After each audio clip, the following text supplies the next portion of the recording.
Alhamdulillahi wahdah, wassalatu wassalamu ala man la nabiyya ba'dah, nabiyyina wa syafi'ina wa qurrati a'yunina sayyidina wa maulana Muhammadin wa ala alihi wa ashabihi wa man istanna bi sunnatihi wa ihtada bi hadihi wa qatafa atharahu ila yaumiddin, amma ba'du. Bapak-bapak, ibu-ibu, rekan-rekan pemuda, kaum muslimin dan muslimat, rahimani wa rahimakumullahu ta'ala. Pada kesempatan pagi yang berbahagia ini, marilah kita senantiasa bersyukur kepada Allah Azza wa Jal atas limpahan nikmat yang Allah Ta'ala berikan kepada kita, sehingga pada pagi hari ini kita bisa kembali berkumpul, bersua, bertatap muka dalam rangka mempelajari ayat-ayat Al-Quran dan hadis-hadis Nabi SAW. Kita berdoa kepada Allah Ta'ala, semoga Allah Ta'ala memberikan kepada kita ilmu yang bermanfaat, yang membuahkan amal soleh sebagai bekal kehidupan kita di dunia dan di akhirat. Amin Allahumma amin. Salawat beriring salam semoga senantiasa tercurahkan kepada Nabi kita Muhammad sallallahu alaihi wasallam, para keluarga beliau, para sahabat-sahabat beliau, serta orang-orang yang senantiasa mengikuti jejak beliau hingga hari akhir kelak. Kaum muslimin dan muslimat rahimani wa rahimakumullahu ta'ala. Pada pagi hari ini kita akan kembali melanjutkan membaca kitab Tauhid. Kita akan memasuki bab ke-13 dan bab ke-14. Namun sebelumnya saya minta maaf karena tidak sempat memfotokopi makalahnya, karena ternyata hari Ahad tempat fotokopi pada tutup. Di bab ke-13, Al-Imam Muhammad ibn Abdul Wahhab rahimahullahu ta'ala membawakan judul Bab minasyirki al-isti'adzatu bi ghairillah. Bab termasuk dari perbuatan syirik seseorang meminta perlindungan kepada selain Allah. Jadi bab 13 ini berbicara akan al-isti'adzah bi ghairillah, meminta perlindungan kepada selain Allah. Termasuk dari kesyirikan meminta perlindungan kepada selain Allah. Bab 13 judulnya apa jemaah? Allah. Termasuk kesyirikan meminta perlindungan kepada selain Allah. Pada bab-bab sebelumnya, pengarang menyebutkan beberapa macam kesyirikan, seperti menyembelih untuk selain Allah. Kalau menyembelih untuk selain Allah ini termasuk perbuatan apa? Amalan apa? Amalan badan. Menyembelih untuk selain Allah. Kemudian pengarang juga pernah menyebutkan nazar. Ini juga termasuk perbuatan syirik yang dilakukan dengan lisan. Nah, sekarang pengarang membawakan di antara contoh perbuatan syirik, yaitu meminta perlindungan. Kalau meminta perlindungan itu perbuatan apa jemaah? Badan, lisan atau hati? Hati. Walaupun kadang diucapkan, tapi yang lebih dominan adalah perbuatan hati. Al-isti'adzah itu artinya meminta perlindungan, dari kata ista'adza yasta'izu. Ista'adza yasta'izu itu artinya meminta perlindungan, talabul aud. Jadi kalau ada kata ista, alif, sin, ta, itu biasanya artinya apa? Meminta. Seperti istighfar, berarti minta apa? Istighfar minta apa? ampunan. Kemudian isti'anah, artinya apa? Meminta pertolongan. Istighotsah, apa tuh istighotsah? Meminta pertolongan juga. Biasanya kalau ada depannya ada istighfar, isti'anah, istighotsah, itu artinya maknanya ada memintanya. Istighfar minta ampun dan lain sebagainya. Biasanya tidak semua. Seperti istiqomah bukan berarti minta istiqomah. Istiqomah ya istiqomah. Tapi biasanya kebanyakan kalau depannya ada itu biasanya bermakna meminta. Ini dipelajari pada ilmu shorof. Dan isti'adah, meminta perlindungan kepada Allah, itu merupakan di antara bentuk peribadatan yang sangat-sangat agung. Di antara bentuk peribadatan yang sangat-sangat agung. Kenapa demikian?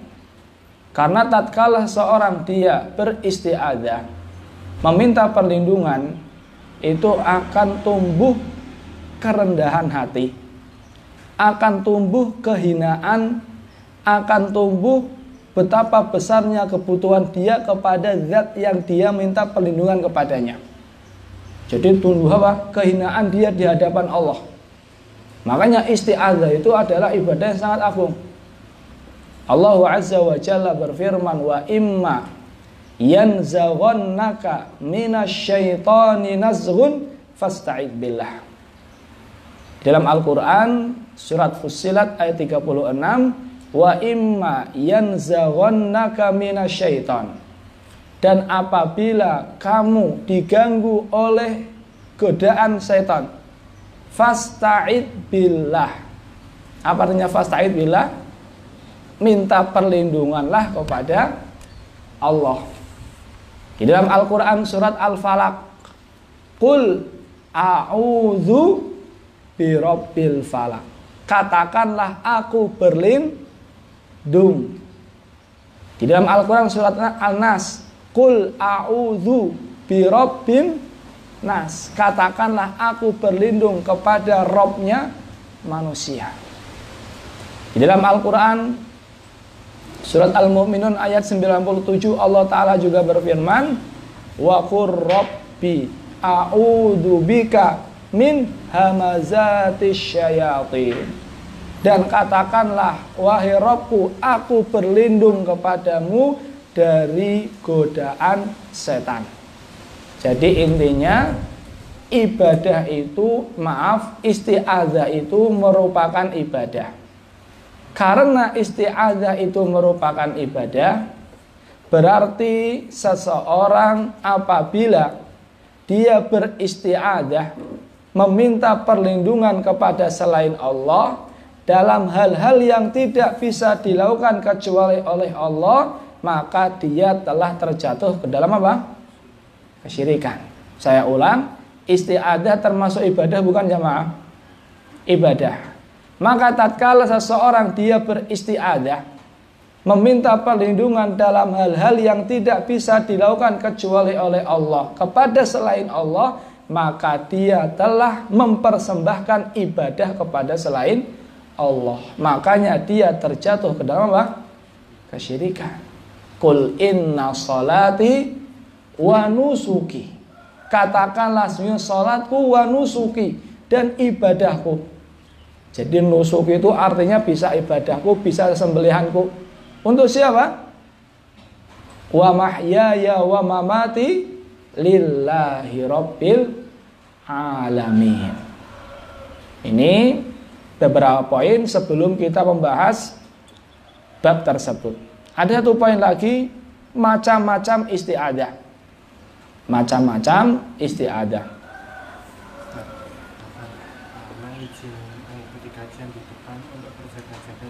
Yeah. Apa ada apa yang Yeah. soalnya Pak Revinya nggak hadir, dan tulisannya juga kami nggak tahu naruhnya di mana. Okay. Macam-macam isti'adzah. Isti'adzah ada dua. Yang pertama adalah isti'adzah kepada Allah. Yang pertama isti'adzah kepada Allah. Dan ini merupakan bukti tauhid seorang hamba. Yang kedua, isti'adzah kepada makhluk, meminta perlindungan kepada makhluk dalam perkara yang bisa dilakukan oleh makhluk tersebut.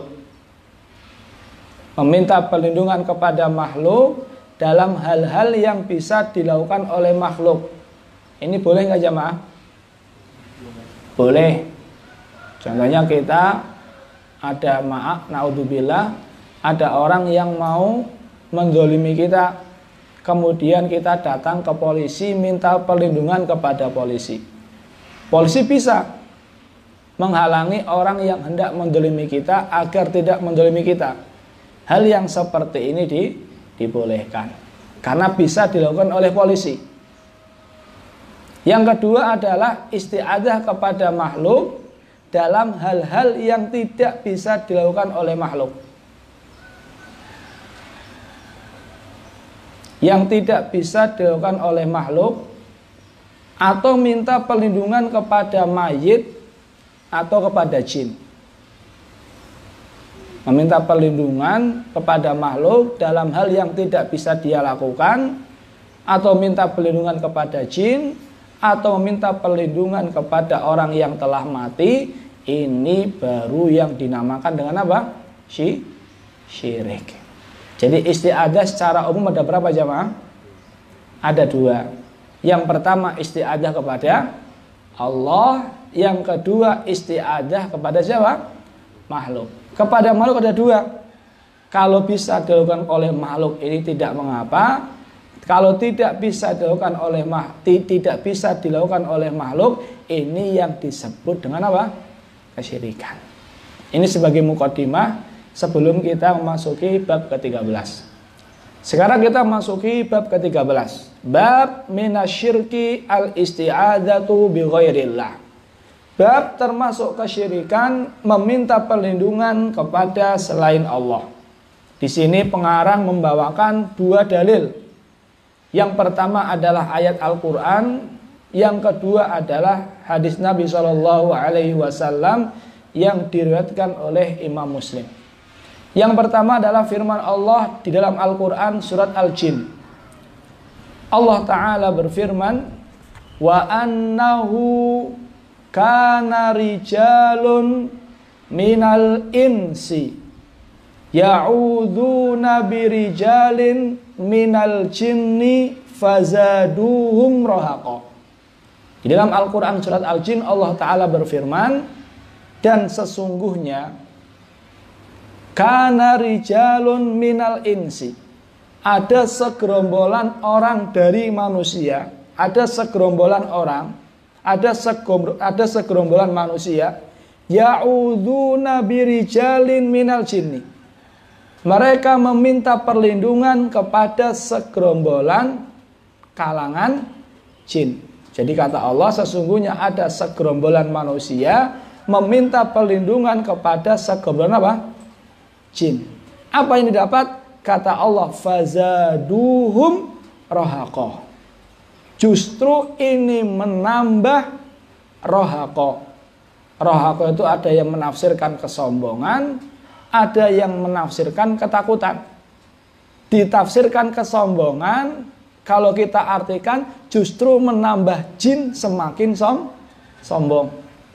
Karena dia merasa bahwasanya dia memiliki kelebihan di atas manusia. Manusia minta perlindungan kepada jin sehingga jin tidak sombong. Bisa juga diartikan sebagai apa? Ketakutan. Kalau ketakutan itu menambah siapa? Manusia. Justru menambah manusia itu apa? Semakin takut. Sehingga di sebuah tempat nanti kita akan jelaskan maksud dari ayat ini apa. Al-Imam Ibnu Katsir rahimahullahu ta'ala, tadi sebelumnya tadi artinya apa jamaah? Sesungguhnya apa?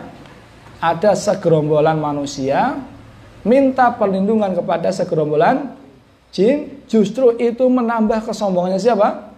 Jin. Atau justru menambah manusia itu semakin takut.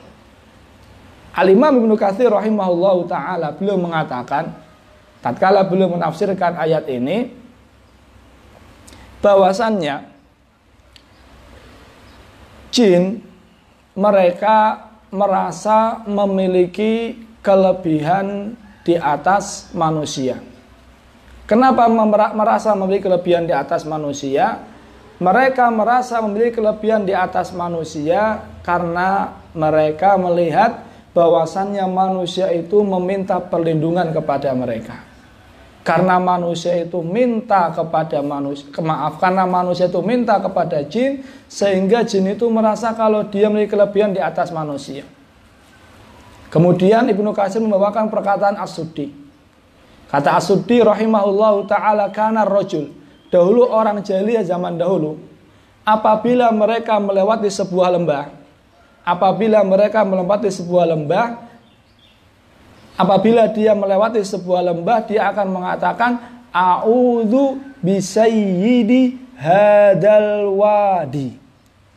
Dia akan mengatakan, saya meminta perlindungan kepada pemimpin jin di lembah ini. Zaman sekarang ada nggak jemaah? Kalau zaman sekarang gimana caranya? Bel 3 kali dan lain sebagainya. Jadi kesyirikan seperti ini itu dari dulu sudah ada. Jadi zaman dahulu itu ketika orang melakukan perjalanan kemudian melewati sebuah lembah yang barangkali menakutkan, maka dia akan mengatakan a'udzu bisayyidi hadal wadi. Saya berlindung kepada pemimpin jin di lembah ini. Kira-kira pemimpin jin bisa melindungi jamaah? Bisa. Dengan izin Allah bisa.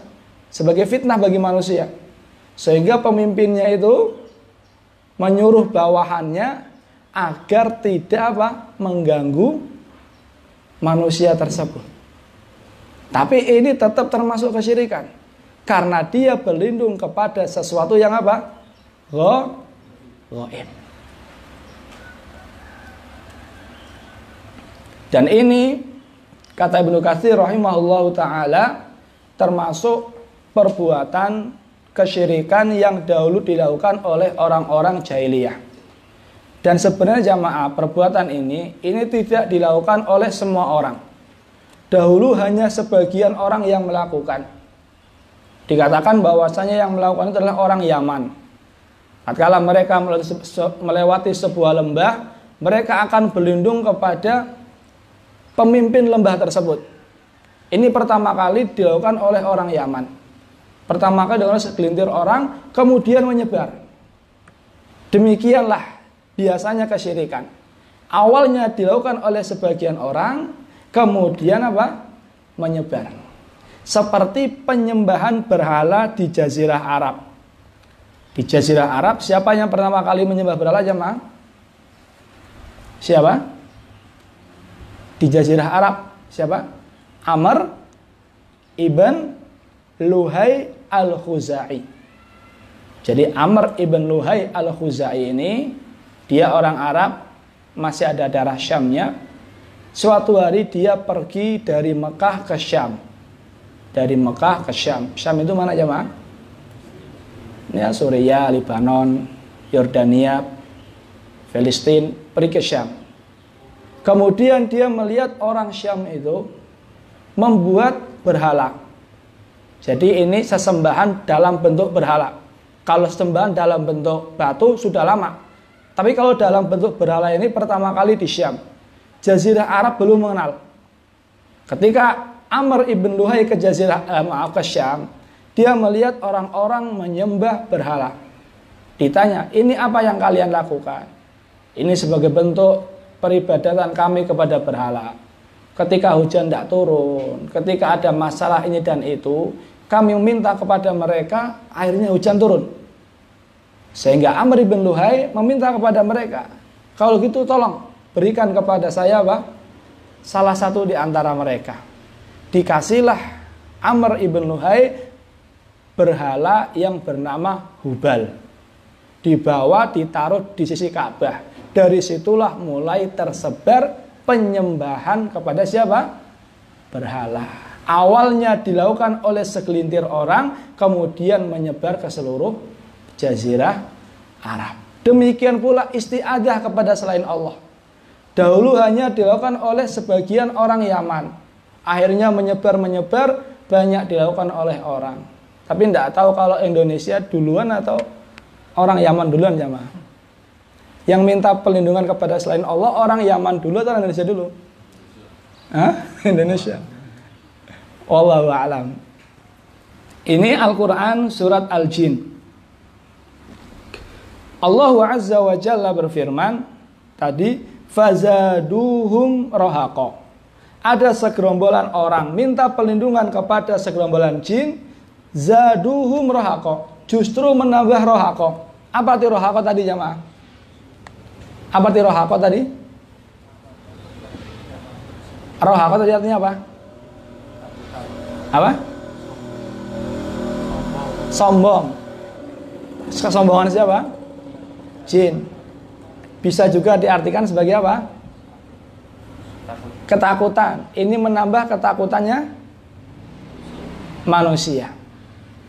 Saya ulangi lagi, bahwasannya makna rohaqo itu bisa diartikan ketakutan apabila kembali kepada manusia yang minta perlindungan, bisa bermakna kesombongan apabila kembali kepada siapa? Jin yang diminta perlindungan. Namun sangat disayangkan yang demikian banyak terjadi di negara kita. Banyak di antara saudara-saudara kita yang apabila mendapati atau melewati sebuah tempat yang dia rasa tempat ini menakutkan, dia akan minta perlindungan kepada jin yang menunggu tempat tersebut. Dan ini tidak boleh. Dan ini justru akan menjadikan jin itu sombong, akan menjadikan jin itu semakin kuat. Dan kita emang dari kecil ditakut-takuti dengan apa? Jin. Dari kecil kita nontonnya sinetron-sinetron yang menakutkan. Sehingga tatkala kita masuk kamar mandi, kadang kamar mandinya nggak ditutup secara rapat. Biar apa jamaah? Nanti kalau ada apa-apa kaburnya gampang. Kalau seandainya lewat kuburan, kadang di antara kita takut. Takut kenapa jamaah? Apalagi kalau seandainya kuburannya keluar asap. Dikira apa? Jinnya jualan sate jamaah. Gimana? Sate Mas Yanto. Jadi maksud dari Al-Quran surat Al-Jin jelas insyaallah ya. Jelas insyaallah ya. Iya. Di sini saya akan sebutkan beberapa dalil yang menunjukkan akan keharaman isti'adzah kepada selain Allah. Beberapa dalil yang menunjukkan haramnya minta perlindungan kepada selain Allah. Yang pertama tadi Al-Quran surat Al-Jin. Yang kedua adalah Al-Quran surat Al-An'am ayat 218. Di dalam Al-Quran surat Al-An'am Allah Azza wa Jalla berfirman, wa yauma yahsyuruhum jami'a, dan hari tatkala Allah Ta'ala mengumpulkan semua mereka. Jadi nanti Allah Ta'ala akan mengumpulkan semua mereka. Di sini maksudnya manusia dan jin. Mereka akan dikumpulkan. Ya ma'syaral jin, wahai para jin, qad istaktsartum minal ins, kalian telah banyak menyesatkan manusia. Jadi jin dan manusia dikumpulkan, kemudian Allah Ta'ala berfirman kepada jin, wahai jin, kalian telah banyak menyesatkan manusia. Wa qala awliya'uhum minal ins, lalu berkatalah kawan-kawan mereka, yaitu kawan-kawan jin dari kalangan manusia akan berkata, Rabbana stamta'a ba'duna bi ba'din, wahai Rabb kami, sesungguhnya sebagian daripada kami telah dapat kesenangan dari sebagian yang lain. Ini yang kita garis bawahi jamaah. Manusia mengatakan Rabbana stamta'a ba'duna bi ba'din, wahai Rabb kami, sebagian di antara kami yaitu manusia telah mengambil manfaat dari jin dan jin juga mengambil manfaat dari kami. Kata para ahli tafsir, manfaat apa yang diambil oleh jin? Tadi persembahan-persembahan yang diberikan manusia untuk jin. Ibadah-ibadah yang dipersembahkan manusia untuk jin. Sedangkan manfaat yang diambil oleh manusia tadi, ketika manusia minta perlindungan dan yang lain sebagainya. Jadi Allah Ta'ala akan kumpulkan jin dan manusia. Kata Allah Ta'ala, wahai jin, kalian telah banyak menyesatkan manusia. Kemudian manusia mengatakan, wahai Rabb kami, dulu kami di dunia saling mengambil manfaat. Kami mengambil manfaat dari jin, jin juga mengambil manfaat dari kami. Apa manfaat dari jin, jamaah? Persembahan-persembahan dan lain sebagainya. Sedangkan manfaat yang diambil oleh manusia adalah tatkala manusia itu meminta perlindungan kepada jin, kepada pemimpin jin, sehingga pemimpin jin akan menyuruh bawahannya agar tidak mengganggu manusia. Jadi saling ada apa? Ada simbiosis mutualisme, saling memberikan manfaat. Apakah boleh? Tidak boleh. Kata Allah Azza wa Jalla, qalan naru mathwaakum. Allah Ta'ala mengatakan neraka adalah tempat diam kalian. Khalidina fiha illa masya Allah. Kalian kekal selama-lamanya di dalam neraka kecuali Allah Ta'ala berkehendak lain. Ini dalil lain yang menunjukkan bahwasannya isti'adzah kepada selain Allah ini juga diharamkan. Jamaah sekalian rahimani wa rahimakumullahu ta'ala. Sebagian manusia mereka mengatakan bahwasannya kita hanya meminta perlindungan kepada jin muslim. Gimana jamaah? Gimana jawabannya? Dari mana kita tahu kalau dia adalah jin muslim? Sedangkan kita tidak bisa melihat mereka. Kita tidak bisa melihat mereka, mereka bisa lihat kita. Apakah kita lihat sholat mereka? Apakah kita lihat syahadat mereka? Atau barangkali kita pernah ngintip KTP mereka barangkali? Tidak tahu. Kami tahu saat dari pengakuan dia.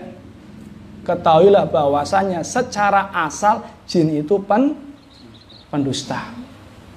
Secara asal jin itu pendusta. Mana dalilnya? Dalilnya sabda Nabi SAW. Tatkala Abu Hurairah radhiyallahu taala anhu diamanahi untuk menjaga harta zakat di bulan Ramadan. Pada malam pertama datanglah jin untuk mencuri makanan. Fa'akhadtuhu, kata Abu Hurairah, saya tangkap dia jin. Dia nggak tahu tadinya jin, ditangkap. Ketika ditangkap, dia mengatakan, sesungguhnya saya itu orang miskin, saya terdesak, saya membutuhkan makanan ini. Dilepaslah sama Abu Hurairah. Pagi-pagi ketemu Nabi, apa kata Nabi? Mada fa'ala asiru kalbarihah. Wahai Abu Hurairah, apa yang dilakukan oleh tawananmu tadi malam? Diceritakan, tawanan saya ngambil makanan, ketika saya tangkap, dia bilang saya butuh, akhirnya saya lepaskan dia. Apa kata Rasulullah? Sesungguhnya dia itu dusta dan nanti malam akan datang lagi. Karena Abu Hurairah tahu bahwasanya tidak akan datang lagi, dari sabda Nabi, yarsud, maka Abu Hurairah mengintai. Ternyata malam kedua datang lagi, ditangkap lagi. Ketika ditangkap, dia mengatakan, tolong lepaskan saya orang butuh, saya janji untuk tidak lagi nyuri makanan. Dilepaskan. Pagi-pagi ketemu Nabi, ditanya lagi, madza fa'ala asiru kalbariha. Apa yang dilakukan oleh tawananmu tadi malam, wahai Abu Hurairah? Diceritakan, dan dia sudah janji, wahai Rasul, nggak akan datang lagi. Kata Rasulullah SAW, dia itu dusta, nanti akan datang lagi. Hari ketiga datang lagi, ditangkap lagi. Kamu kemarin bilang nggak mau datang, sekarang datang. Apa kata jin tersebut? Wahai Abu Hurairah, nggak tahu manggilnya siapa. Yang pasti jin tadi mengatakan kepada Abu Hurairah radhiyallahu taala anhu, "Da'ni u'allimaka kalimat yanfa'ukallahu biha." Lepaskan saya. Saya akan ajarkan kepadamu kalimat-kalimat yang dengan kalimat tersebut Allah Ta'ala akan berikan manfaat kepadamu. Apa kalimat tersebut? Kata jin, "Idza awaita ila firashika." Kalau kamu hendak tidur, faqra ayatal kursi min awwaliha hatta takhtimah. Kalau kamu hendak tidur, bacalah ayat kursi dari awal sampai akhir. Ini kata siapa? Kata jin. La yazalu alaika minallahi hafid wa la yaqrabannaka syaitan hatta tusbih. Maka selama kamu sebelum tidur baca ayat kursi, maka tidak ada setan yang bisa mendekatimu dan kamu senantiasa akan dijaga oleh Allah sampai pagi hari. Karena Abu Hurairah itu semangatnya tinggi untuk mengetahui kebaikan. Dan pada saat itu dia belum tahu kalau itu siapa? Jin. Dilepaslah akhirnya. Pagi hari ketemu Rasulullah Shallallahu Alaihi Wasallam, diceritakan, "Mada fa'ala asiru kalbariha." Apa yang dilakukan oleh tawananmu tadi malam, wahai Abu Hurairah? Diceritakanlah. Saya lepaskan karena dia mengajarkan kepadaku seperti ini, seperti itu. Apa kata Rasulullah Sallallahu Alaihi Wasallam? Ama innahu qad sadaqaka wa huwa kadzub. Wahai Abu Hurairah, tadi malam dia itu jujur, wa huwa kadzub. Sebenarnya dia itu apa? Pendusta. Jadi secara asal itu jin itu apa? Pendusta. Walaupun dalam beberapa kondisi, dan ini sangat jarang, jin itu apa? Jujur. Ini yang pertama. Kalau seandainya ada orang yang mengatakan kita hanya berlindung kepada jin muslim. Muslim pun bermacam-macam jamaah. Jin itu ada yang muslim, ada yang kafir. Yang muslim pun bermacam-macam. Ada yang ahlu sunnah, ada yang khawarij, ada yang syiah. Maka itu Sya'bi pernah bertanya kepada jin, bahwasanya mereka itu pernah kunna tara'iqa qidada, kata Allah. Kami juga orangnya bermacam-macam. Ditanya, famar rafidhu fikum, bagaimana kedudukan orang rafidhu di antara kalian? Orang-orang Syiah di antara kalian itu bagaimana? Syarruna, orang yang paling buruk di antara kami. Jadi apa? Jin ada yang muslim, jin ada yang kafir. Yang muslim pun bermacam-macam. Dan jin, dia tidak akan memberikan manfaat kepada kita, kepada manusia. Tidak akan memberikan perlindungan kepada manusia kecuali apabila ada apa? Maharnya, apabila ada timbal baliknya. Apa timbal baliknya? Yang paling diinginkan oleh jin adalah naudzubillah min dzalik, apabila kita mau mempersembahkan ibadah untuk jin. Ini yang paling diinginkan. Sehingga apa? Urutan jin menyesatkan manusia itu pertama kali agar manusia itu berbuat syirik. Sehingga kalau saat ini sudah berbuat syirik, sudah berhasil dia. Kenapa berhasil? Sudah, kalau berbuat syirik amalannya akan hangus. Makanya dia akan membantu kalau seandainya manusia memberikan balasan. Disuruhlah nyembelih apa jemaah? Ayam, kambing, kerbau, dan yang lain sebagainya. Atau mempersembahkan sesajen-sesajen. Kira-kira jin itu doyan nggak jamaah sesajen sebut, doyan nggak? Terus yang dibutuhkan jin apa? Sesembahannya itu, ibadahnya itu loh.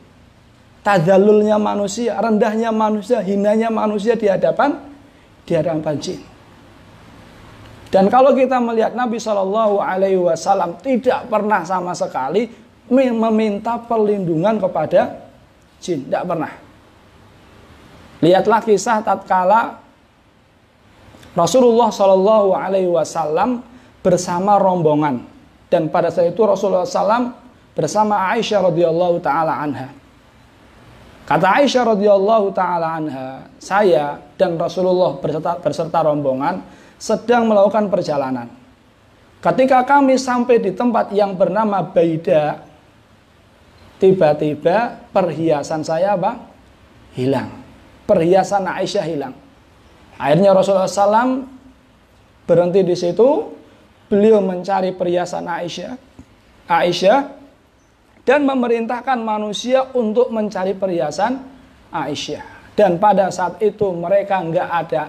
Di tempat itu tidak ada air, mereka pun nggak bawa air.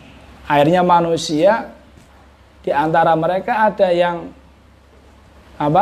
menyesalkan juga perbuatan Aisyah. Akhirnya mendatangi Abu Bakar, wahai Abu Bakar, lihatlah apa yang telah dilakukan oleh putrimu. Dia telah menjadikan Rasulullah dan kita tertahan di sebuah tempat yang nggak ada air dan kita pun tidak bawa air. Akhirnya Abu Bakar radhiyallahu taala anhu mendatangi Aisyah. Fa'atabani, kata Aisyah. Abu Bakar mencela saya. Pokoknya menyalahkan saya. Bahkan Abu Bakar ditekan pahalanya Aisyah, dipencet sama Abu Bakar. Dan pada saat itu Rasulullah sedang tidur di pahanya Aisyah. Dipencet sama Abu Bakar, kamu nih gemes lah. Abu Bakar gemes. Tapi Aisyah radhiyallahu taala tidak gerak. Kenapa enggak gerak? Karena ada Rasulullah. Nanti kalau gerak atau teriak aduh, Rasulullah bangun. Sampai pagi Rasulullah tidur, akhirnya turunlah ayat tentang tayamum. Ternyata ketika ontanya itu berdiri, perhiasannya di mana jamaah? Perhiasannya di mana? Di bawah onta. Berarti salah siapa jamaah? Ontanya nggak bilang. Yang jadi pembahasan kita jamaah, di zaman itu nggak ada yang mengatakan santai wahai Rasul, saya bisa mencari barang yang hilang dengan bantuan jin, tidak ada. Padahal di situ ada Rasulullah, ada Abu Bakar, ada sahabat-sahabat yang mulia. Nggak pernah Rasulullah SAW minta perlindungan kepada siapa? Minta pertolongan kepada jin. Jadi meminta perlindungan ada dua. Yang pertama minta perlindungan kepada Allah, ini adalah bukti akan ketakwaan seorang hamba. Yang kedua minta perlindungan kepada makhluk, ini ada dua. Ada yang dibolehkan kalau dalam perkara yang bisa dilakukan oleh makhluk, dan yang kedua tidak boleh dilakukan apabila dalam hal-hal yang tidak bisa dilakukan oleh makhluk. Ini penjelasan dari Al-Quran surat Al-Jin. Sekarang kita masuki dalil yang kedua. Sabda Nabi Shallallahu Alaihi Wasallam dari sahabat Khawlah binti Hakim. Khawlah binti Hakim. Wa an Khawlata binti Hakim, dari Khawlah binti Hakim, semoga Allah Ta'ala meridhoinya, dia berkata, Sami'tu Rasulullah Sallallahu Alaihi Wasallam yaqul, saya mendengar Rasulullah Sallallahu Alaihi Wasallam bersabda. Saya mendengar Rasulullah Sallallahu Alaihi Wasallam bersabda, Man nazala manzilan, siapa yang singgah di suatu tempat, siapa yang menempati sebuah tempat, faqala, kemudian dia berkata, A'udzu bikalimatillahi tammati min syarri ma khalaq. Aku berlindung kepada atau dengan kalimat-kalimat Allah yang sempurna, min syarri ma khalaq, dari keburukan apa yang Allah Ta'ala ciptakan. Jadi kata Nabi, siapa yang singgah di sebuah tempat kemudian mengucapkan apa jamaah? A'udzu bikalimatillahi tammati min syarri ma khalaq, kata Nabi, lam yadurrahu syai'un hatta yarhala min manzilihi dzalik. maka tidak ada yang bisa memberikan mudarat kepadanya sampai dia pergi dari tempat tersebut. Jadi kalau tadi ayat pertama jamaah dibawakan ayat akan tidak bolehnya meminta perlindungan kepada selain Allah. Kemudian dalil kedua dibawakan hadis cara meminta perlindungan kepada Allah apabila singgah di sebuah tempat. Jadi seakan-akan setelah pengarang mengatakan kalau kita singgah di sebuah tempat, kita melalui sebuah tempat, kita tidak boleh minta perlindungan kepada jin di tempat tersebut. Seakan-akan pengarang ingin memberikan solusi. Ini loh solusinya diajarkan oleh Islam. Bukan dengan mengatakan a'udzu bisayyidi hadzal wadi. Aku berlindung kepada pemimpin tempat ini, bukan. Tapi yang diajarkan oleh Islam adalah apa? A'udzu bikalimatillahi tammati min syarri ma khalaq. Kata Nabi Shallallahu Alaihi Wasallam, tidak ada yang bisa memberikan mudarat kepada orang yang membaca doa tersebut. Kita akan bahas doa ini sekilas ya maaf.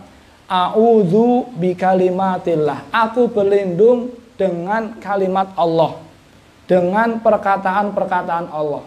Berarti perkataan Allah, firman Allah itu makhluk bukan jamaah? Makhluk bukan? Kenapa bukan? A'udzu bikalimatillah. Aku berlindung dengan perkataan Allah. Ini menunjukkan perkataan Allah bukan makhluk. Kenapa bukan makhluk? Karena nggak mungkin Nabi mengajarkan kita berlindung dengan makhluk. A'udzu bikalimatillah. Aku berlindung dengan kalimat Allah, firman Allah, perkataan Allah. Ini menunjukkan perkataan Allah bukan makhluk. Karena kalau itu makhluk berarti Nabi mengajarkan kita berlindung dengan apa? Makhluk. Ini menunjukkan bahwasanya Al-Quran kalamullah, kalimatullah itu bukan makhluk. Nanti ada perincian jamaah. Kalamullah itu ada yang azali, ada yang hadis.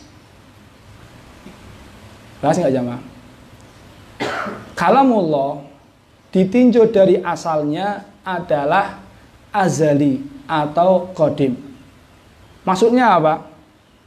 Kalamullah itu sudah menyertai keazalian zat Allah.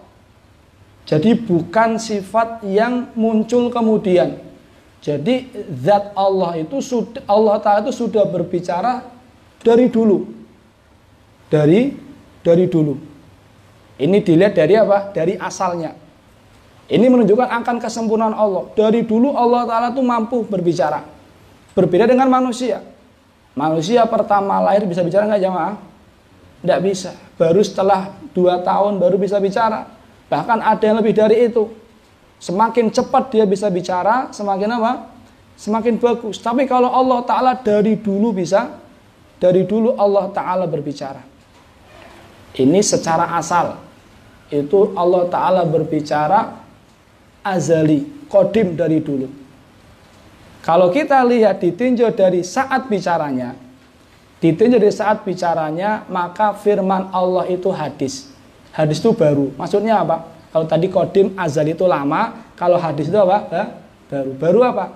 Maksudnya apa? Kapan Allah Ta'ala bicara, disitulah Allah, saat itulah Allah berbicara.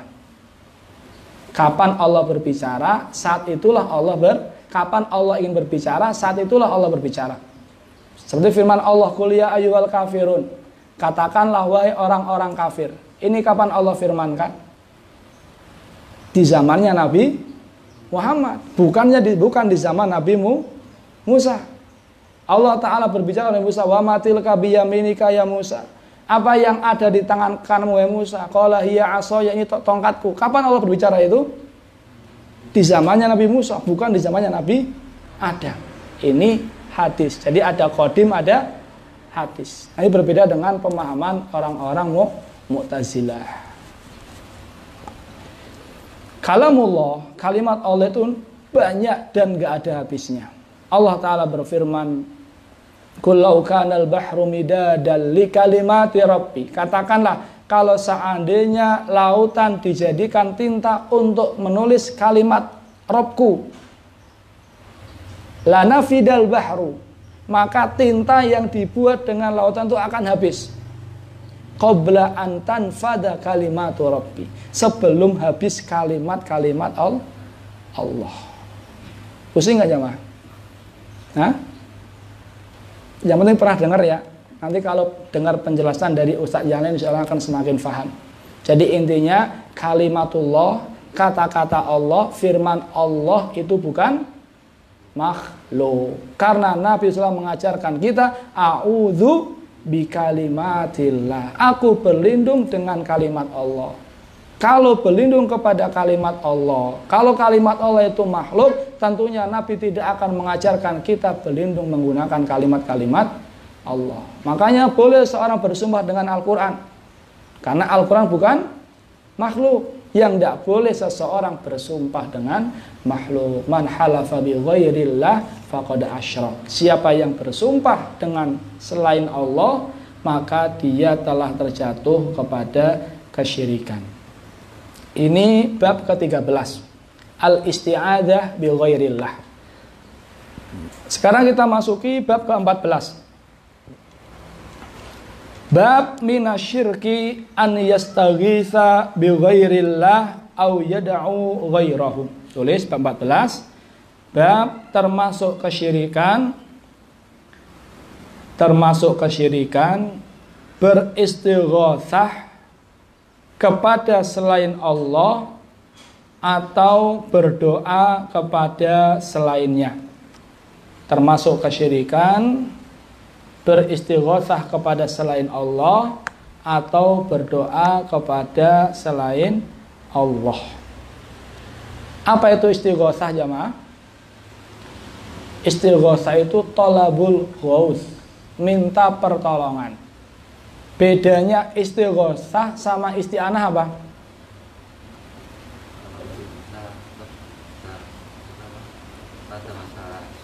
Iya. Istighatsah itu di saat-saat sulit. Di saat-saat sulit kita beristighatsah kepada Allah. Kalau isti'anah itu minta pertolongan baik di saat sulit maupun di saat lapang. Tapi kalau istighatsah itu biasanya di saat-saat sulit. Dan ini pembahasan yang sangat penting jamaah. Kenapa penting? Karena banyak sekali seseorang terjatuh ke dalam kesyirikan karena berlindung di belakang kata istighatsah.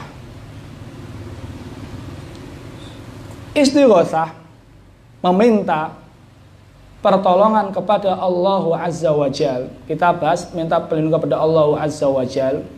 Ini termasuk ibadah yang sangat agung. Meminta pertolongan kepada Allah itu termasuk ibadah yang sangat agung. Kenapa demikian? Karena tatkala seorang minta perlindungan kepada Allah, itu akan tumbuh kehinaan diri. Ini tadi kita bahas di awal tadi, akan tumbuh kehinaan diri. Seseorang akan menunjukkan betapa butuhnya dia kepada Allah. Seseorang akan menunjukkan betapa rendahnya dia di hadapan Allah. Dan semakin orang merendah di hadapan Allah, semakin tinggi derajat dia. Jadi istighatsah, ketika kita minta pertolongan kepada Allah, ini merupakan ibadah yang sangat agung. Kenapa? Karena di saat itulah kita merendah di hadapan Allah, di saat itulah kita menunjukkan betapa butuhnya kita kepada Allah. Semakin seseorang merendah di hadapan Allah, semakin tinggi kedudukan dia di hadapan Allah. Makanya Ibnu Taimiyah rahimahullah ta'ala pernah mengatakan, kullama kana adzal lillah wa a'dham iftiqaran alaih. Setiap kali seorang hamba itu semakin menghina di hadapan Allah dan semakin menunjukkan betapa butuhnya dia kepada Allah, wa khudu'an lahu, dan semakin tunduk di hadapan Allah, kana aqrab ilaih. Di saat itulah dia semakin dekat dengan Allah. Semakin kita tunduk, semakin kita menghinakan diri di hadapan Allah, semakin kita menunjukkan betapa butuhnya kita kepada Allah, di saat itulah kita semakin dekat kepada Allah. Makanya posisi yang paling dekat antara seorang hamba dengan Allah kapan jemaah? Sujud. Karena di saat itu dia telah meletakkan sesuatu yang paling mulia di tempat yang apa? Paling hina, yaitu di tanah. Kemudian dia mengatakan subhana rabbiyal a'la. Maha suci wahai Rabbku yang maha tinggi. Dia benar-benar merendah di hadapan Allah. Dia benar-benar menunjukkan betapa tunduknya dia kepada Allah. Maka posisi ini adalah posisi yang paling dekat antara seorang hamba dengan Allah. Aqrab ma yakunul abdu min rabbihi wa huwa sajid. Posisi yang paling dekat kata Nabi antara seorang hamba dengan Allah adalah tatkala dia sujud. Karena posisinya itu dekat, fa'akthiru fihi minad doa. Maka perbanyaklah berdoa di saat sujud. Doanya pakai bahasa apa jemaah? Boleh nggak bahasa Indonesia? Khilaf. Ada yang mengatakan boleh, ada yang mengatakan tidak boleh. Tapi Lajnah Daimah MUI-nya, berarti kalau bukan MUI ya, MUS-nya, ya, MUA-nya Arab Saudi mengatakan boleh. Dengan bahasa Indonesia juga boleh. Tapi ada khilaf di antara ulama apakah boleh di saat sujud berdoa dengan bahasa Indonesia atau tidak. Tapi MUI-nya Arab Saudi membolehkan. Tapi kalau kita jadi imam, doanya jangan lama-lama jamaah ya. Kita memerhatikan jamaah. Berbeda tatkala kita sedang sholat sendiri. Maka sujud selama-lama mungkin. Ini makna dari istighatsah. Minta pertolongan kepada Allah Azza wa Jalla. Ini termasuk ibadah yang sangat agung. Ibadah yang sangat dicintai oleh Allah. Maka siapa saja yang memalingkan untuk selain Allah, siapa yang meminta pertolongan kepada selain Allah dalam hal-hal yang tidak bisa dilakukan kecuali oleh Allah, berarti dia telah menyelewengkan ibadah untuk selain Allah, berarti dia telah terjatuh dalam apa? Kesyirikan. Istighatsah itu termasuk doa jamaah. Kalau kita mau bagi, doa itu terbagi menjadi dua. Ada yang namanya doa ibadah, ada yang namanya doa apa? Masalah.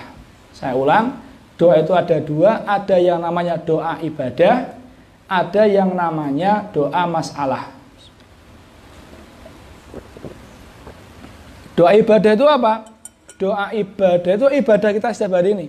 Salat, zakat, puasa, dan yang lain sebagainya. Ini dinamakan dengan doa apa? Doa ibadah. Sedangkan doa masalah yang kita doa ini, Allahumma inni as'aluka ilman nafi'an. Wahai Rabbku, saya minta kepadamu ilmu bermanfaat. Allahumma inni a'udzubika minal ju' fa innahu bi'sad doji. Ya Allah, aku berlindung kepadamu dari kelaparan, karena sesungguhnya kelaparan termasuk teman tidur yang paling buruk. Ini doa masalah. Jadi doa dalam bentuk minta kepada Allah. Jadi kalau ibadah-ibadah tadi adalah doa apa? Doa ibadah. Dan kaitannya antara doa ibadah dengan doa masalah itu sangat erat. Doa masalah, ketika seorang dia minta kepada Allah, itu disebut doa ibadah enggak? Disebut ibadah enggak jamaah? Ibadah. Jadi doa masalah tatkala kita doa ya Allah ya Allah ya Allah, ini juga disebut dengan doa ibadah, disebut dengan ibadah. Ketika kita beribadah, sejatinya kita juga sedang minta sama Allah. Minta apa? Agar diterima pahalanya, agar diterima amalannya, agar diberikan pahala. Jadi antara doa ibadah sama doa masalah itu kaitannya sangat erat. Tapi yang kita akan bahas di sini jamaah doa masalah. Doa masalah. Doa itu ada dua, ada doa ibadah, ada doa masalah. Doa masalah ada dua. Ada isti'adzah, ada isti'anah. Isti'adzah itu minta perlindungan, sedangkan isti'anah atau istighatsah itu minta apa? Apa jamaah? Doa kan ada dua nih doa. Doa ada dua, ada doa apa? Ibadah, ada doa masalah. Doa masalah ada dua. Ada isti'adzah, minta perlindungan, ada juga apa? Isti'anah atau istighatsah, minta pertolongan. Istighosah juga ada dua. Ada istighosah kepada Allah, ada istighosah kepada makhluk. Saya ulang jemaah. Doa ada berapa doa? Doa dua. Doa apa? Ibadah sama doa masalah. Doa masalah ada berapa? Ada dua. Yang pertama isti'adzah, minta perlindungan. Yang kedua istighosah atau isti'anah. Bedanya istighosah sama isti'anah tadi apa? Dalam kesulitan. Nah, istighosah atau isti'anah ada dua. Ada dengan meminta pertolongan kepada Allah, ada yang kepada selain Allah. Kalau kepada Allah tentu ini merupakan bukti tauhid seorang hamba. Allah Ta'ala mengisahkan para sahabat Nabi SAW. Di dalam Al-Quran Allah Ta'ala berfirman, ittastaghithuna rabbakum fastajaba lakum. Kata Allah Azza wa Jalla, ingatlah ketika kalian meminta istighosah, meminta pertolongan kepada Allah, fastajaba lakum. Kemudian Allah Ta'ala mengabulkan permintaan kalian. Ketika mereka minta pertolongan kepada Allah di saat perang, di saat kesulitan, mereka istighosah kepada Allah, Allah tolong mereka dengan mendatangkan para malaikat. Ini istighosah kepada Allah. Yang kedua, istighosah kepada makhluk. Boleh nggak jamaah? Istighosah kepada makhluk boleh atau tidak? Hah? Apa ada perbedaan pendapat? Khilaf? Senangnya khilaf ini. Boleh nggak jamaah? Betul. Ada perinciannya. Ada yang boleh, ada yang tidak. Yang boleh kapan? Kita bahas yang nggak boleh dulu. Yang nggak boleh kapan jamaah?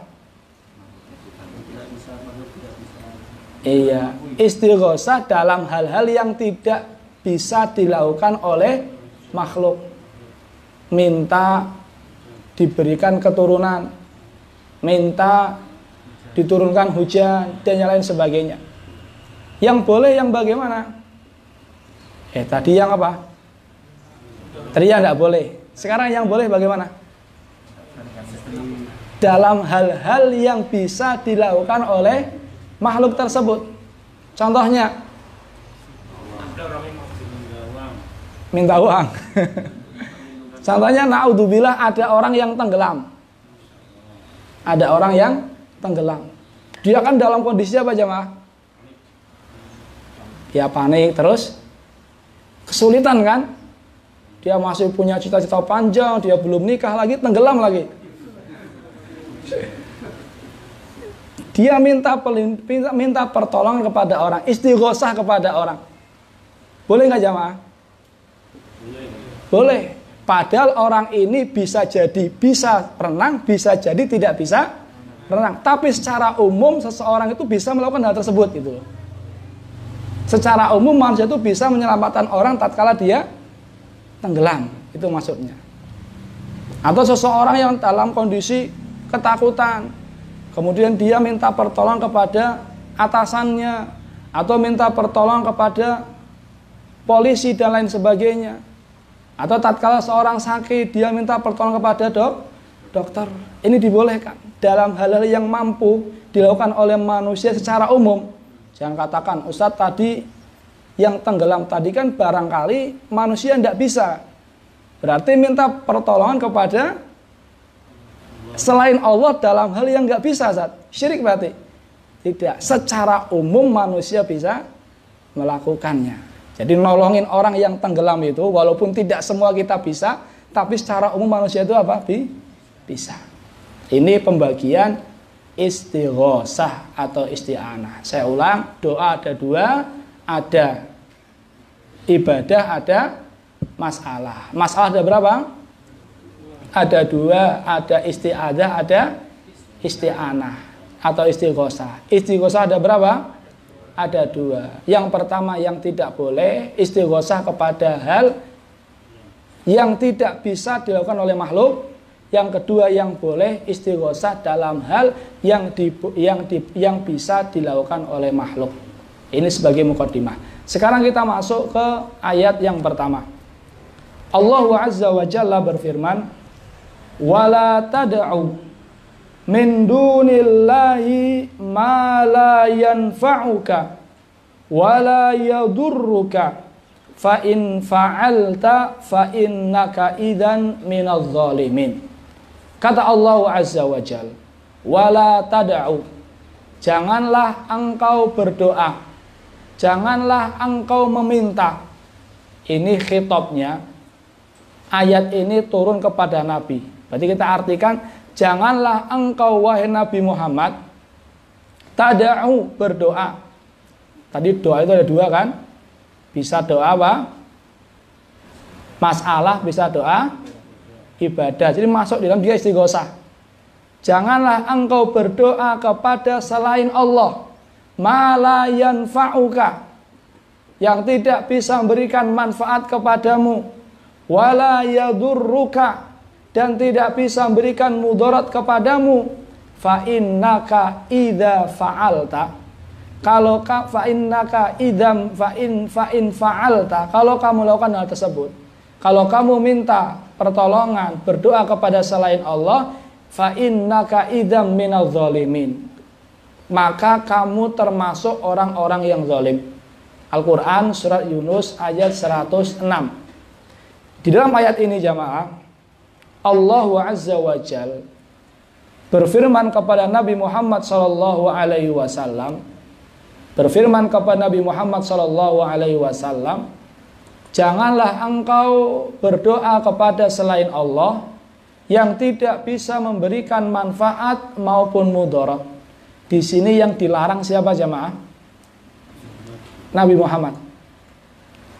Kalau Nabi Muhammad saja berdoa kepada selain Allah, innaka idzan minadh dhalimin, maka kamu termasuk orang yang zalim. Kalau Nabi Muhammad saja berdoa kepada selain Allah termasuk orang yang zalim, maka selain Nabi Muhammad lebih-lebih lagi kalau seandainya dia berdoa kepada selain Allah, sebagaimana keterangan Ibnu Atiyah. Jadi sisi pendalian di sini jamaah, Nabi Muhammad dilarang berdoa kepada selain Allah. Kalau Nabi Muhammad saja kalau berdoa kepada selain Allah termasuk orang yang zalim, maka selain Nabi Muhammad lebih-lebih termasuk orang yang zalim. Zalim di sini maksudnya apa jamaah? Zalim di sini artinya apa? Jangan, kita ulangi bacanya, kita ulang lagi artinya, janganlah engkau wahai Nabi Muhammad berdoa kepada selain Allah, zat kepada selain Allah yang tidak bisa memberikan manfaat dan juga tidak bisa menolak mudarat, dan juga tidak bisa memberikan mudarat. Kalau engkau lakukan hal tersebut, maka engkau termasuk orang yang zalim. Kalau engkau lakukan hal tersebut, engkau termasuk orang yang zalim. Maksudnya apa? Zalim itu maksudnya apa? Iya, termasuk apa? Zalim itu apa jamaah? Betul, tidak menempatkan satu bukan pada tempatnya. Berarti zalim di sini maksudnya apa? Syirik. Kalau engkau lakukan hal tersebut, kalau engkau meminta kepada selain Allah, maka engkau termasuk orang yang melakukan perbuatan syirik. Di dalam Al-Quran surah Luqman, inna syirka la zulmun adzim. Sesungguhnya kesyirikan merupakan kezaliman yang besar. Jadi zalim di sini maksudnya adalah syirik. Di dalam ayat lain Allah Ta'ala berfirman, fala tad'u ma'allahi ilahan akhar. Janganlah kamu berdoa kepada Allah janganlah engkau berdoa kepada Allah di sisi lain juga berdoa kepada selain Allah. Atau janganlah engkau berdoa kepada Allah fatakunu minal mu'adzabin.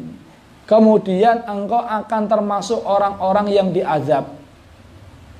Kemudian engkau termasuk orang-orang yang diazab.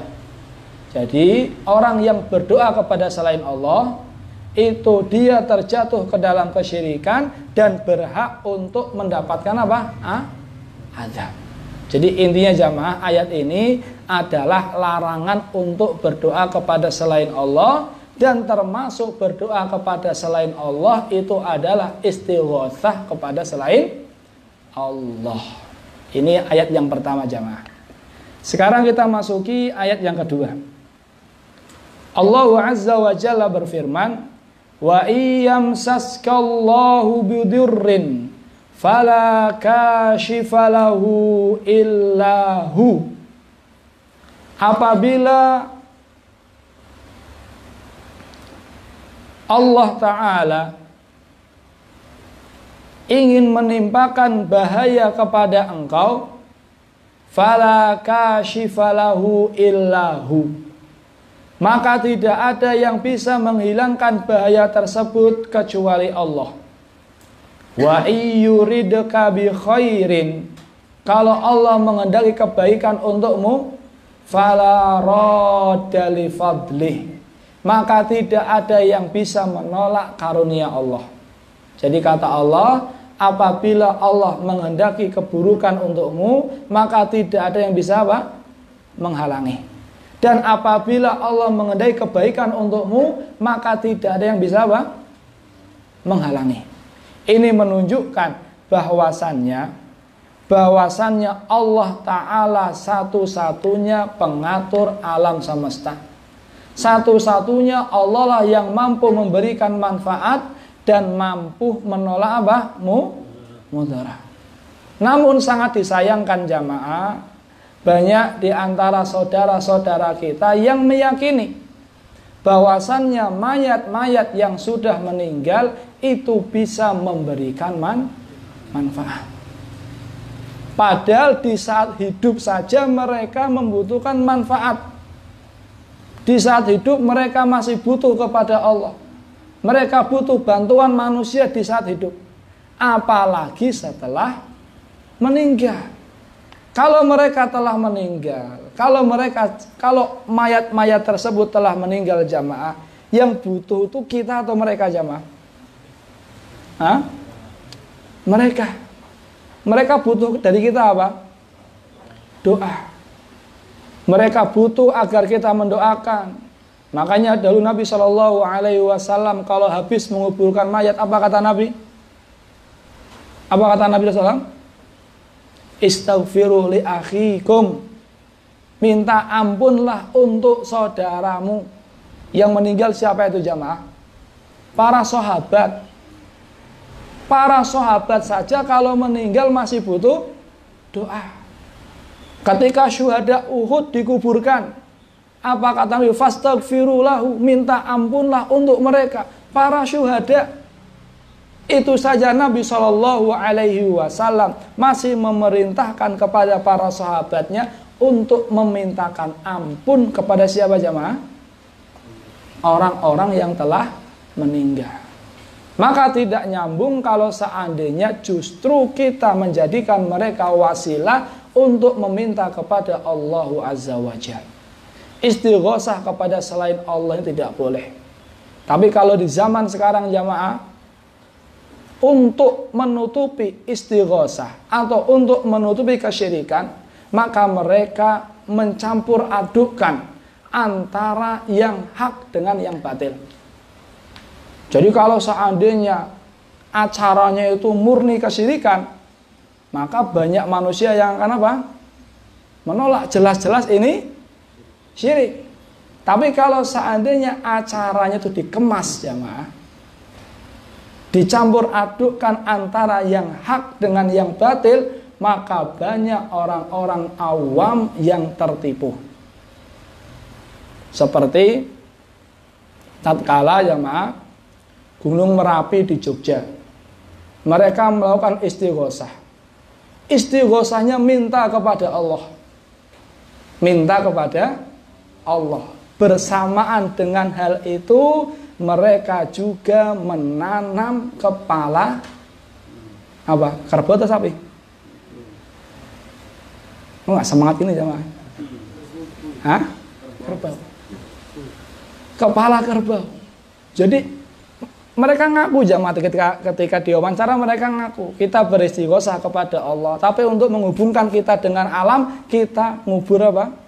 Kepala kerbau. Jadi awalnya diisi dengan istighosah kepada Allah, diisi dengan ibadah-ibadah yang lain yang ditujukan kepada Allah, tapi di sisi lain di situ disisipkan kesyirikan. Atau di sebuah pabrik yang mungkin kita tahu semua, ketika mau mengoperasikan pabrik tersebut terlebih dahulu memberikan sajen, tapi dikemas. Awalnya diisi dengan ini dan itu, ibadah-ibadah kepada Allah, tapi di balik itu ada apa? Kesyirikan. Di balik itu ada istighosah kepada selain Allah. Jadi bedakan jamaah ya, antara istighosah kepada selain Allah dengan istighosah kepada Allah.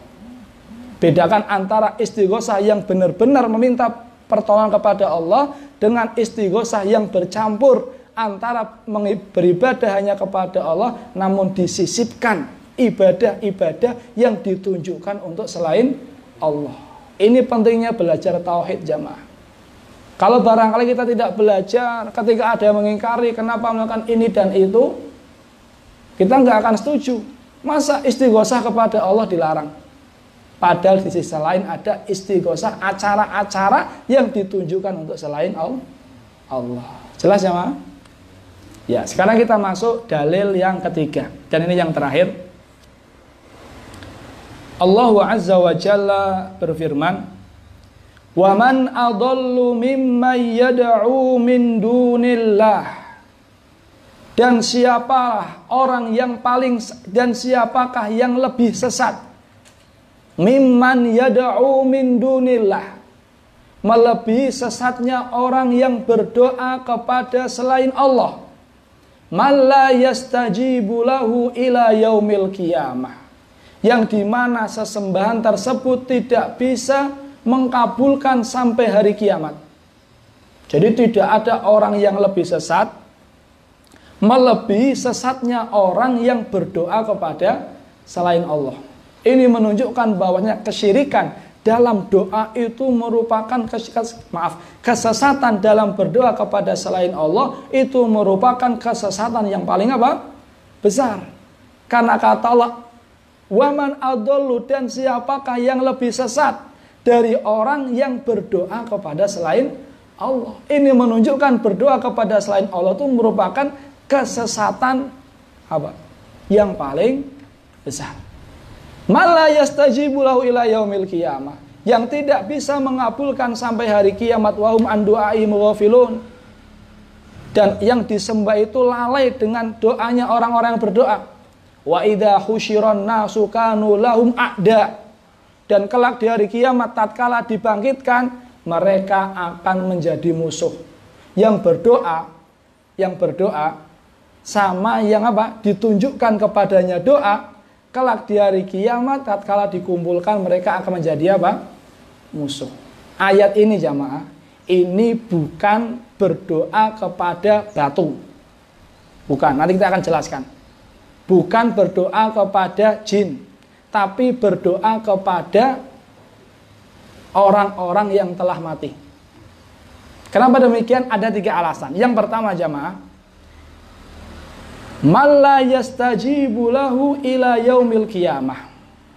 Siapakah yang lebih sesat melebihi sesatnya orang yang berdoa kepada selain Allah, yang tidak bisa mengabulkan sampai hari kiamat pun nggak bisa mengabulkan.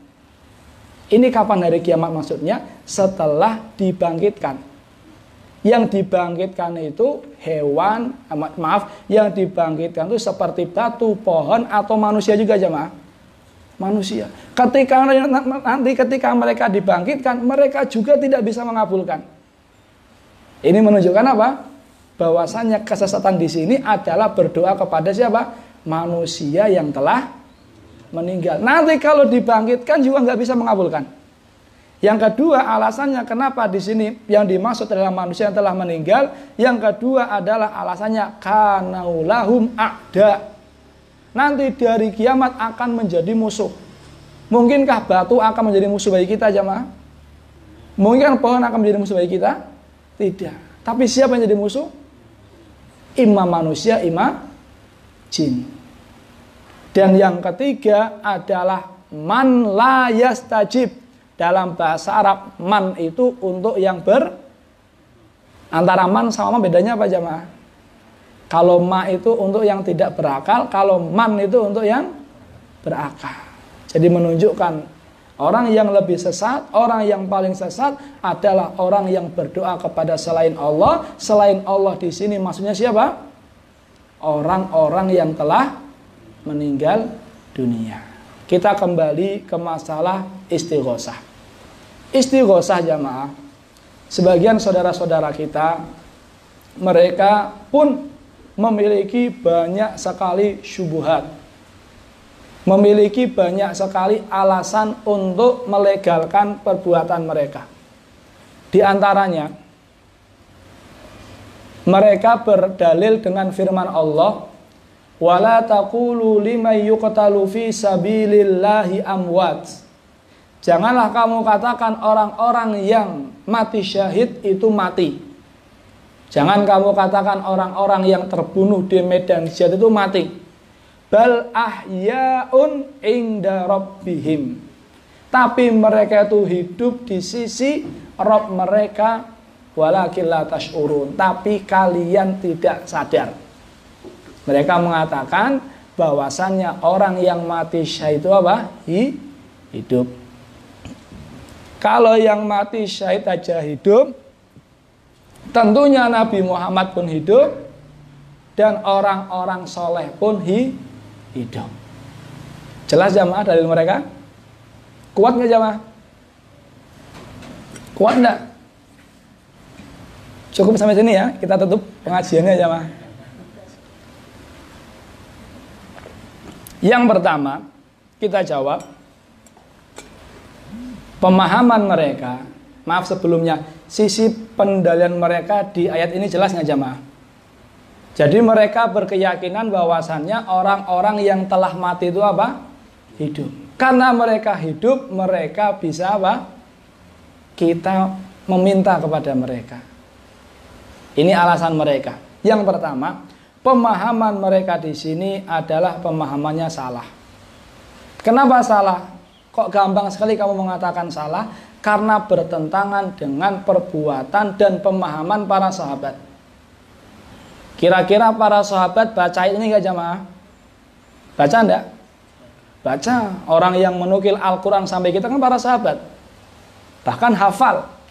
Tapi pernahkah kita mendengar para sahabat pergi ke kuburan Nabi, ke kuburan Abu Bakar, ke kuburan Umar untuk minta pertolongan? Atau menjadi wasilah agar mereka semakin dekat kepada Allah? Tidak pernah. Jadi pemahaman mereka tidak sesuai dengan pemahaman para sahabat. Justru Nabi memerintahkan mereka untuk memintakan ampun kepada Allah untuk orang yang telah meninggal. Istaghfiru li akhikum fa innahul ana yus'al. Mintalah ampun kepada Allah untuk saudaramu wasaulahu sabat, dan mintalah kepada Allah agar dia diberikan keteguhan karena semuanya dia sedang ditanya. Jadi kita katakan salah pemahaman mereka karena bertentangan dengan pemahaman dan perbuatan siapa? Para sahabat. Yang kedua, banyak sekali ayat-ayat Al-Quran yang menjelaskan bahwasannya Nabi Muhammad itu telah meninggal. Nabi Muhammad telah meninggal atau belum jamaah? Sudah belum? Kok kayak ragu gitu jamaah? Sudah belum? Sudah yakin kan? Yakin Nabi Muhammad telah meninggal. Allah Ta'ala berfirman, innaka mayyitun wa innahum mayyitun. Engkau akan meninggal, musuh-musuhmu juga akan meninggal. Afa immitta afa immata faumul khalidun. Kalau Nabi Muhammad yang meninggal, apalagi yang lain juga akan meninggal. Ayat yang lain yang dahulu dibaca oleh Abu Bakar tatkala Umar nggak percaya kalau Nabi Muhammad meninggal. Wa ma Muhammadun illa rasulun qad khalat min qablihir rusul afa immata au qutilan qalabtum ala aqabikum. Dahulu Umar tatkala mendengar ada yang mengatakan Nabi meninggal, Umar nggak percaya. Bahkan memberikan ancaman kepada orang yang berani mengatakan Nabi meninggal. Sehingga Abu Bakar mengatakan ala rislik, diam kau wahai Umar, dibacakanlah ayat ini. Tidaklah Nabi Muhammad melainkan seorang rasul sebagaimana rasul-rasul dahulu telah berlalu. Afa immata, ataukah apabila Nabi itu meninggal, au kutila, atau terbunuh di medan perang. Kata para sahabat, seakan-akan kami itu baru dengar ayat itu. Saking sedihnya mereka mendengar kabar Nabi Muhammad, mereka nggak yakin kalau Nabi Muhammad itu meninggal. Baru tatkala Abu Bakar baca ayat itu, mereka sadar bahwasanya Nabi Muhammad itu benar-benar meninggal. Jadi ayat ini menjelaskan Nabi Muhammad itu meninggal. Di syubhat mereka, ayat dijadikan dalil mereka bahwasannya orang yang mati syahid itu apa? Masih hidup. Kalau yang mati syahid aja masih hidup, Nabi Muhammad juga masih hidup. Berarti ada kontradiksi jamaah. Ayat yang satu mengatakan Nabi Muhammad hidup, ayat yang satu Nabi Muhammad meninggal. Mungkin nggak kontradiksi isi Al-Quran jamaah? Tidak mungkin. Walau kana min indi ghairillah lawajadu fi ikhtilafan katsira, kata Allah. Kalau Al-Quran ini datangnya dari selain Allah, tentu kalian akan mendapati perselisihan yang banyak, yang tidak sinkron antara satu ayat dengan ayat yang lain. Tapi ini nggak mungkin. Ini tidak mungkin. Dasyang Singkiti punya kitab khusus yang menggabungkan atau menjelaskan bahwasanya satu ayat dengan ayat yang lain itu tidak ada pertentangan. Jadi belum mengumpulkan ayat-ayat yang zahirnya itu bertentangan, yang secara zahir bertentangan, tapi kemudian dijelaskan bahwasanya sama sekali tidak ada pertentangan. Demikian pula ayat ini. Al-Baqarah tadi, wala taqulu lima yuqtalu fi sabilillah, itu menyatakan masih hidup, sedangkan Ali Imran menyatakan telah meninggal. Dan kita yakin tidak mungkin ada pertentangan antara satu ayat dengan ayat yang lain. Lalu apa maksud masih hidup dan maksud telah meninggal? Maksudnya apa jamaah? Maksudnya apa berarti? Kita kan yakin kan? Nggak mungkin ada apa? Pertentangan. Yakin enggak? Yakin. Lalu maksudnya masih hidup di dalam Al-Quran surah Al-Baqarah tadi apa? Hidup di mana? Hidup di alam barzakh. Hidup di alam apa? Barzakh. Karena alam manusia ada 3 jamaah. Ada barzakh, ada alam dunia, ada alam barzakh, ada alam apa? Akhirat. Dan tidak bisa disamakan antara kehidupan di dunia dengan kehidupan di alam barzakh dengan kehidupan di akhirat. Jadi maksud hidup di sini kata para ulama adalah hidup di alam apa? Barzakh. Ini bantahan yang kedua. Bantahan yang ketiga kita katakan firman Allah, wala taqulu liman yuqtalu fi sabilillahi amwat bal ahya inda rabbihim. Jangan kamu katakan orang yang meninggal di medan perang itu mati. Sejatinya mereka hidup di sisi Rabb mereka. Garis bawahi kata inda rabbihim. Hidup di sisi Rabb mereka. Nah, inda di sini, di sisi, inda di sini, para ulama ada 2 penafsiran. Hidup di sisi Allah itu bagaimana? Yang pertama, penafsiran pertama, maksudnya adalah mereka itu berada di lubang burung, kemudian apa? Terbang di mana? Di surga. Mereka hidup tapi di sisi Allah. Ada yang menafsiri masa hidup di sini adalah majas, bukan hakikat. Hidup di sini bukan hakikat, maksudnya hidup adalah pahalanya terus mengalir karena jihad mereka sehingga tersebarlah Islam. Mau dikatakan hidup di sisi Allah atau dikatakan tidak hidup, mau dikatakan hidup di sini maksudnya adalah pahala terus mengalir, tetap kita tidak boleh berdoa kepada mereka. Karena makna hidupnya hidup apa? Di sisi Allah, mereka berada di surga ruh-ruh mereka. Atau kita katakan hidup di sini bukan hakikat, tapi hidup di sini maksudnya apa? Apa jemaah?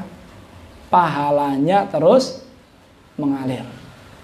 Ini kayak nggak yakin gitu jemaah. Hidup di sisi Rabb mereka maksudnya apa di sini? Ruhnya hidup berada di mana? Di surga, berada di burung-burung surga, warnanya hijau. Mereka berkeliling kemana aja mereka mau. Kemudian atau makna hidup di sini adalah hidup pahalanya terus mengalir. Mau diartikan hidup di surga atau mau diartikan hidup pahalanya terus mengalir, tetap tidak bisa dijadikan dalil bahwasannya orang yang meninggal itu bisa mendengar ucapan kita, bisa mengabulkan permintaan kita. Yang keempat jamaah, alasan yang keempat,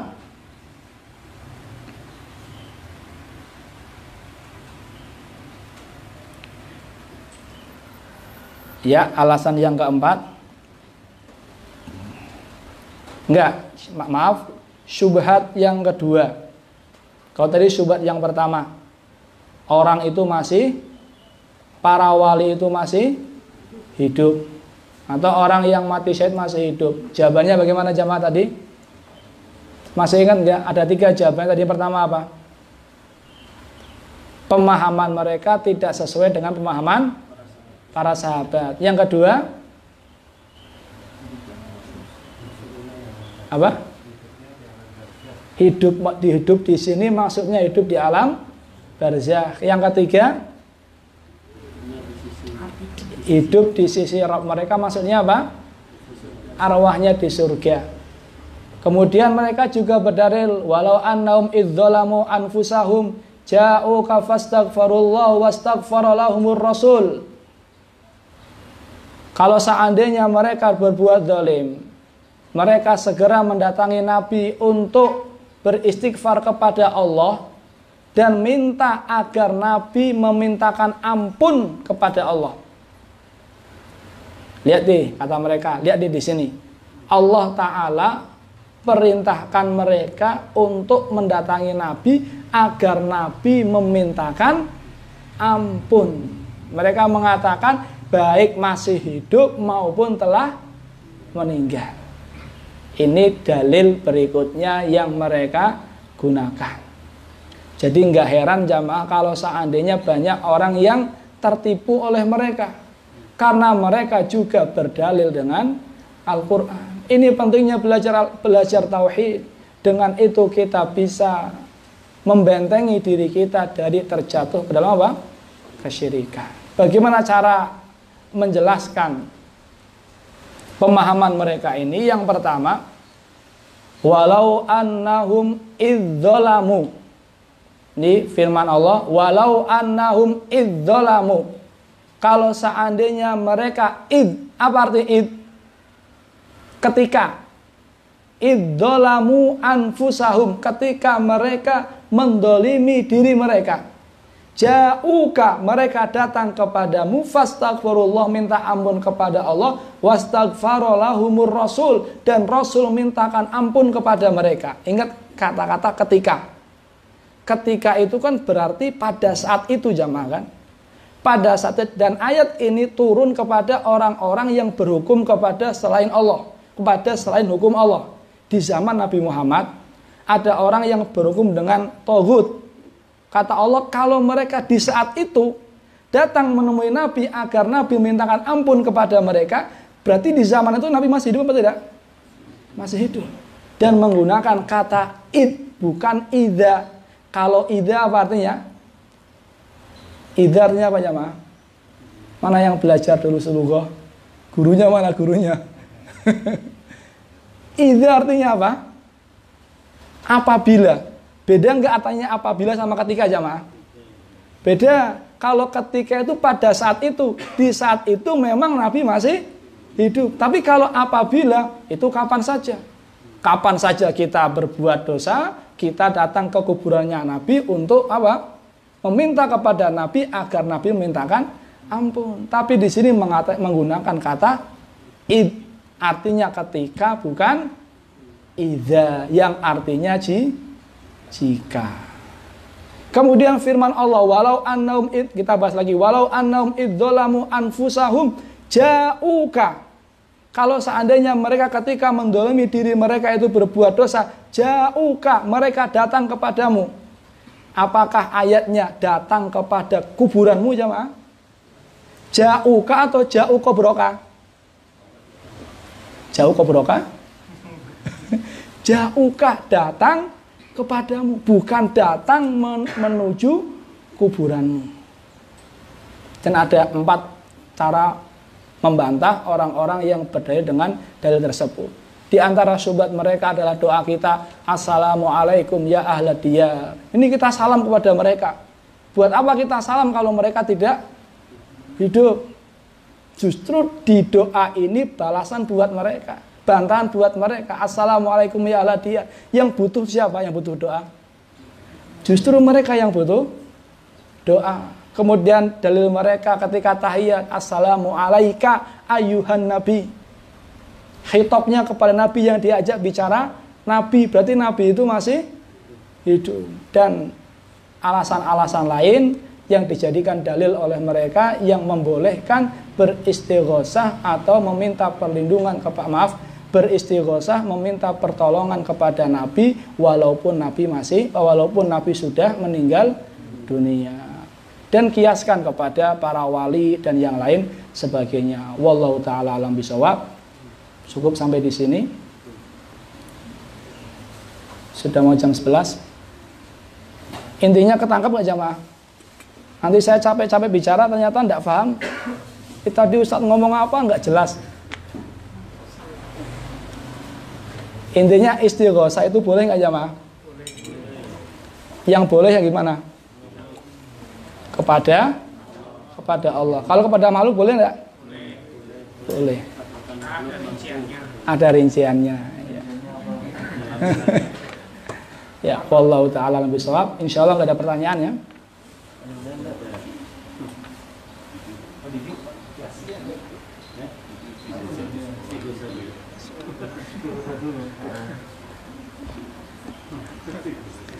Ya, kita cukupkan sampai di sini. Kita tutup dengan doa kafaratul majlis. Subhanakallahumma bihamdika asyhadu an la ilaha illa anta astaghfiruka wa atubu ilaik. Assalamualaikum warahmatullahi wabarakatuh.